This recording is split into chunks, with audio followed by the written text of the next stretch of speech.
One of the biggest problems that we have with cloud computing is that everybody uses different terms and ways of describing what cloud computing is. We've encountered the exact same problem with service level agreements. They use different terms, different definitions, different metrics, different elements appear in the service level agreements, and the poor customers have a hard time comparing the SLAs, let alone the services that are built on top of them. So what we have been working on has been creating an international standard for cloud computing service level agreements, which would hopefully deal with a lot of those issues that people are having.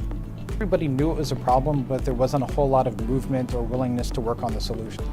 The cloud service providers, when they write their SLAs, those contracts are really designed to protect their own business needs.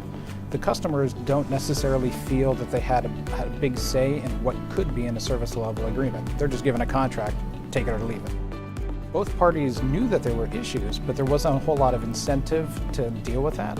But over the last couple of years, and certainly pushing at the international standard level, it became recognized that there would be benefits to both the consumers and the providers if we actually got a cloud SLA standard completed.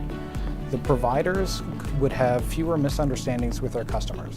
The customers recognize the benefit of, obviously, if you have a standard, we don't have to reinvent the wheel every single time we do a cloud SLA. So that would save huge amounts of time and effort on everybody's parts. And we were able to get most of the major cloud service providers involved in the international standards effort. And now it's rolling towards completion pretty soon, actually. We had to break it up into a 4-part standard. The first one is out for final draft international standard now, which means if the vote's successful, which we expect it to be, the first part will be done before the end of the year. Part 2, 3, and 4 should all be completed by the end of next year. Part 1, it deals with vocabulary and the main components that you typically see in a service level agreement. Obviously, we want the same vocabulary so everyone's on the same page.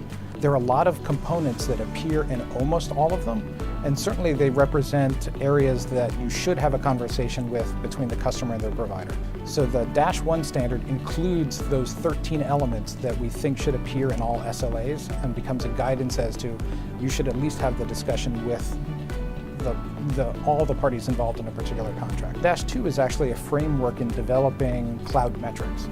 I mean, a lot of times you hear terms like uptime, reliability, or availability, but how they're defined and how they're measured, everybody uses different things. So what this framework does is allow you to create a metric and define how you're going to measure it. The idea is that people can then use this to create metrics to meet their needs, and then ultimately we'll have a large catalog of available metrics that people doing SLAs in the future will just be able to go and pick the one that best suits their business need.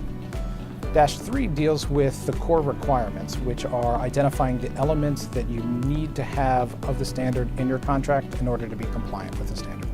It's actually fairly close to -1. -4 is actually being developed by a different international standard, the SC27 rather than the SC38, and that focuses on security and privacy.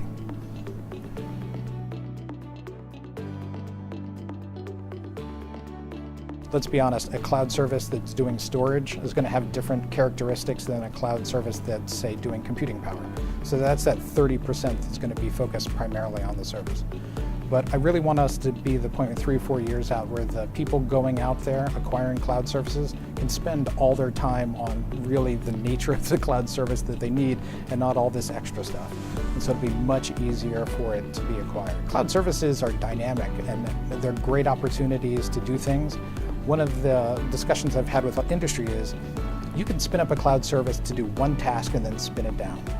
Do you really want to spend hours developing a contract and do an SLA to just do that one transaction? I mean, the ultimate goal down the road is to get to the point where you can fully automate everything. You can automate the generation of the SLAs, the contract, everything, spin it up, do that one task, and then spin it back down. So this work that we're doing is like a stepping stone that gets us maybe half the way there.